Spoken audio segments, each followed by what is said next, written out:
অনেকটা দেরি হয়ে গেল রে রওনা দিতে। সব দোষ আনিসের, তোর জন্যই দেরি। আরে বাবা, তো কি হয়েছে? আমাদের তো প্ল্যানই করা আছে সারা রাত নদীর পাড়ে কাটাবো। একটু দেরি হলে কি বা হবে? চল চল, তাড়াতাড়ি পা চালা, আর কথা বাড়াস না।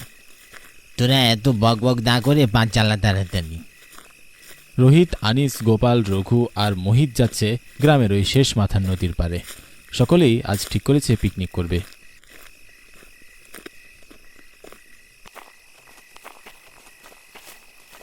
বছরের শেষের দিকে তারা প্রায় প্রতি বছরই এমন আয়োজন করে, তবে এইবারে তারা কিছুটা ব্যতিক্রম করার জন্য নদীর পাড়ে আয়োজন করেছে। নদীর টাটকা সতেজ মাছ ধরে তারপর তা দিয়েই আজকের পিকনিকটা জমজমাট করবে। তাই তো গোপাল বুদ্ধি করে বাসা থেকে মাছ ধরার জালটি নিয়ে এসেছে। এইদিকে বেশ দেরি হয়ে গেছে, অনেকটা রাতও হয়ে গেছে, তবে এই নিয়ে তাদের কোনো সমস্যা নেই। তাদের সকলের প্ল্যান পুরো রাতভর আনন্দ হইচই করবে। এদিকে দেখতে দেখতে সকলে নদীর পাড়ে পৌঁছে গিয়েছে। নদীর পাড়ে আসতেই নদীর পাড় ঘেঁষে ঠান্ডার শীতল হাওয়া বয়ে গেল, সাথে সাথে যেন সকলের মনটাও ভরে গেল। চারপাশ শান্ত নিস্তব্ধ, শরীর মাঝ বরাবর চাঁদের আলোর কিরণ, আর নদীর পাড় ঘেঁষে বয়ে যাওয়া শীতল হাওয়ায় যেন সকলের এক নতুন প্রকৃতির রূপ দেখতে পেল, যা সাধারণত সকলের চোখে ধরা পড়ে না। চল চল, নৌকাতে উঠে সকলে রওনা দিই। হ্যাঁ তাই বরং চল, যত তাড়াতাড়ি সম্ভব চল। না জানি মাছ ধরতে কতক্ষণ লাগবে। হ্যাঁ তাড়াতাড়ি যাওয়াই ভালো। তারা নিজেদের মধ্যে কথাবার্তা বলে নৌকাতে ওঠার সিদ্ধান্ত নিল। একে একে রোহিত, গোপাল আর মোহিত উঠে পড়েছে নৌকাতে। তবে রঘু আর আনিস উঠতে যাবে এই সময় হঠাৎ করে কোথা থেকে যেন মেয়েলি কণ্ঠ ভেসে আসতে লাগলো, মেয়েলি কান্নার আওয়াজ।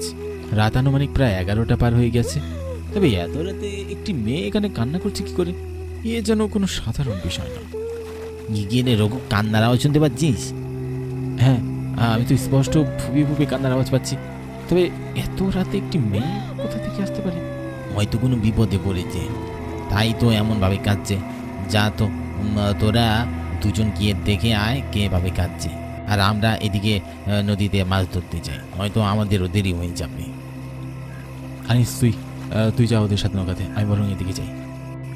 না না, একা যাস না, দুইজনেই যা বরং। হ্যাঁ তাই ভালো, নয়তো একা যাওয়া ঠিক হবে না এত রাতে।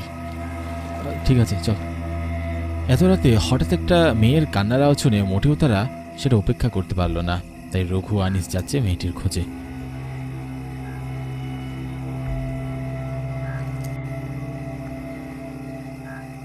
কোথায় থেকে মেয়ে আসছে বা কেনই বা কাঁদছে? হয়তো কোনো বিপদে পড়েছে, তাই যদি পারে উদ্ধার করার জন্য দুজনেই সামনের দিকে হেঁটে যাচ্ছে। চারপাশটাও বেশ নিঝুম, আস্তে আস্তে মনে হচ্ছে যেন আলো ফুরিয়ে আসছে। তারা দুজনেই অন্ধকার পরিবেশের ভিতরে ঢুকে পড়ে। আশেপাশে কোথাও কোনো মানুষ নেই, খা খা করছে চারপাশ। এসবের ভিতর দিয়ে রঘু আর আনিস হাঁটছে গন্তব্যহীন পথে। হঠাৎই শিয়াল আর কুকুরের ডাক শুনতে পাওয়া গেল, বেশ জোরে ডাকছে।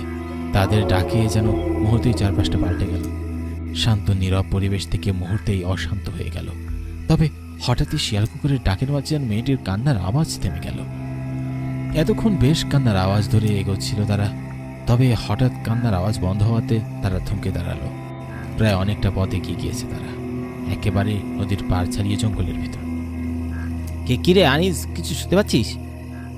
না তো, মেয়েটির কান্নার আওয়াজ তো শুনতে পাচ্ছি না, শুধু শিয়াল কুকুর ডাকছে। হ্যাঁ তাই তো। ধর কি এক ঝামেলা, হয়তো মেয়েটি কোথাও চলে গিয়েছে তাই পাওয়া যাচ্ছে না। চল আমরা আমাদের জায়গায় ফিরে যাই। তাই ভালো, শুধু শুধু সময় নষ্ট হলো। আনিস আর রঘু মনে মনে খুব বিরক্ত হলো। পিকনিকে এসে যে এতটা সময় নষ্ট হবে তা তারা ভাবতেও পারেনি। এতক্ষণে নিশ্চয়ই তারাও নদীর মাঝখানে চলে গিয়েছে।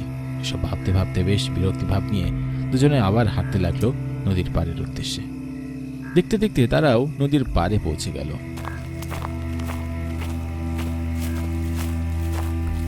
তবে এসে দেখে গোপাল আর সঙ্গীরা পাড়ে দাঁড়িয়ে আছে। এটি দেখে দুজনেই বেশ অবাক হয়। এত তাড়াতাড়ি মাছ ধরা শেষ মনে হতেই যেন তাদের খিদেটা বেড়ে গেল। ঠিক এমন সময় গোপাল বলে উঠল, কিরে, তোদের এত সময় লাগলো যে? আর মেয়েটিকে কেনই বা কাঁদছিল? তোর কোনো মেয়ে নেই, কেন কাঁদছে আমরা কি করে জানবো? কোনো মেয়েকেই তো আমরা দেখতে পেলাম না।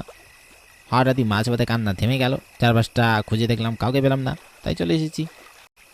তা আবার কেমন গোদা, মাঝ পথে শুনলি কান্না থেমে গিয়েছে? হ্যাঁ রে, নয়তো আর কি। তা তোদের মাছ ধরা কেমন চলছে? আরে আমরা তো এখনো রওনা হইনি, তোরা আসছিস না বলে ভাবলাম তোদের বিপদ হলো কি না, তাই ওদিকে যেতেই তোরা এলি। হ্যাঁ, তা অনেকটা দেরি হয়ে গেল, চল এখন মাছ ধরতে যাই। হ্যাঁ চল।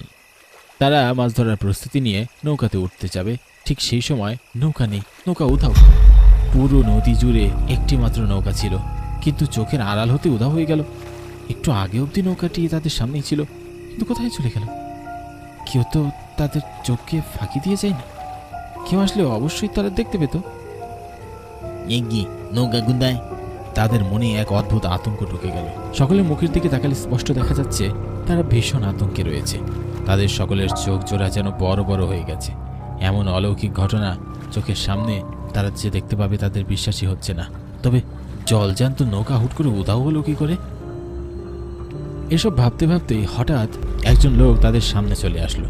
তবে কোথা থেকে যে তিনি আসলেন কিচ্ছু টের পেলাম না। চোখের সামনে আপনা আপনি লোকটি চলে এসেছে। তারা প্রথমে দেখে কিছুটা চমকে উঠল। তবে লোকটির পুরো শরীর চাদর দিয়ে আস্তরণ করা, চোখ দুটো ছাড়া আর কিছুই দেখা যাচ্ছে না। হঠাৎই তিনি বলে উঠল, তোমরা চলে যাও এখান থেকে, তারা যে সময় হয়ে গেছে, বাঁচতে চাইলে চলে যাও।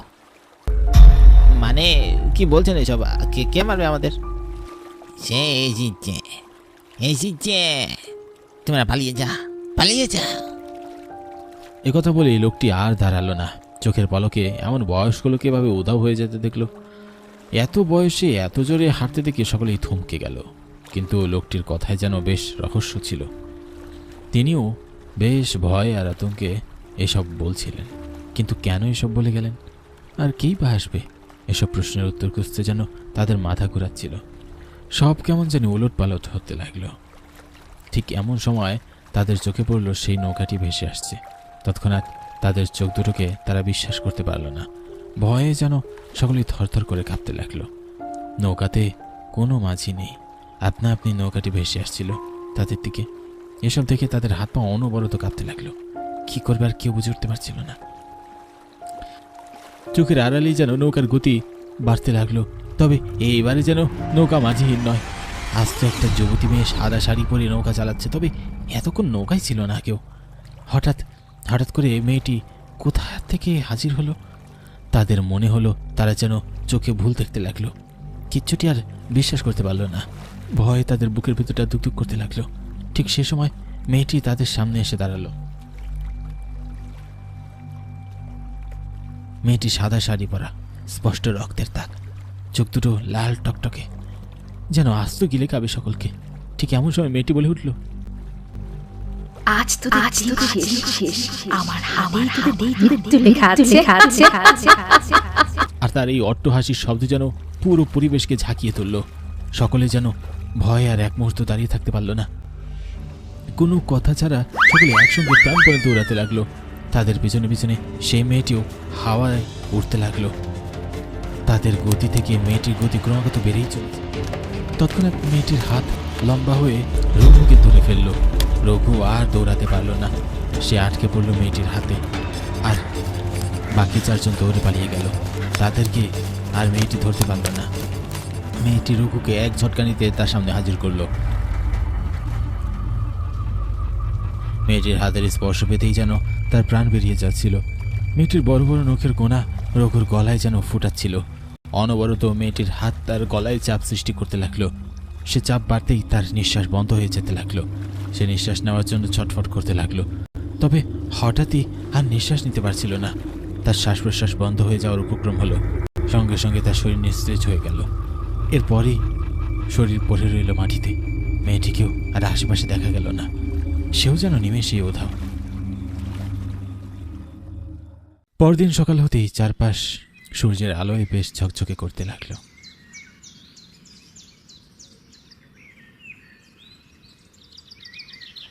কিন্তু এমন সকাল আর রঘুর দেখার ভাগ্যে রইল না। নদীর পানিতে তার খণ্ড খণ্ড দেহ ভাসতে থাকে।